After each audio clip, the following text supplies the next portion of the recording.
મહીસાગરમાં મહિલા સહાયતા અને તાલીમ કેન્દ્રનું શિક્ષણ મંત્રીના હસ્તે ઓપનિંગ કરવામાં આવ્યું।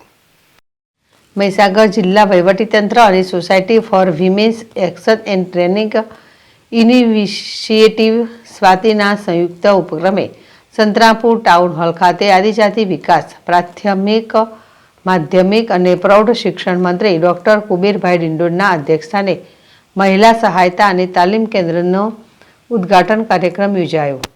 મહિલા સહાયતા અને તાલીમ કેન્દ્ર થકી કાનૂની સલાહ, સહાયતા, યોજનાઓ, તાલીમ અને અન્ય સેવાઓમાં મદદ આપવામાં આવશે। આ પ્રસંગે આદિજાતિ અને શિક્ષણ મંત્રી ડૉક્ટર કુબેરભાઈ ડિંડોરે જણાવ્યું કે મહિલા કિશોરી શિક્ષિત બને, સ્વસ્થ બને, સશક્ત બને તે માટે મહિલા સહાયતા અને તાલીમ કેન્દ્ર ખૂબ ઉપયોગી નીવડશે। વડાપ્રધાન નરેન્દ્રભાઈ મોદીએ બેટી બચાવો, બેટી પઢાવો સૂત્ર આપી અનેકવિધ યોજના થકી દીકરાઓને પગભર કર્યા છે।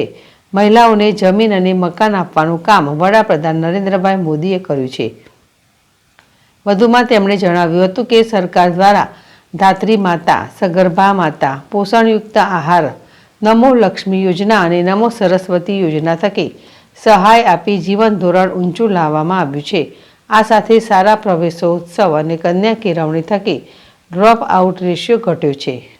આ કાર્યક્રમમાં ઉપસ્થિત મહાનુભાવોના હસ્તે વાલી દીકરી યોજનાના લાભાર્થીઓને મંજૂરી પત્રો આપવામાં આવ્યા હતા।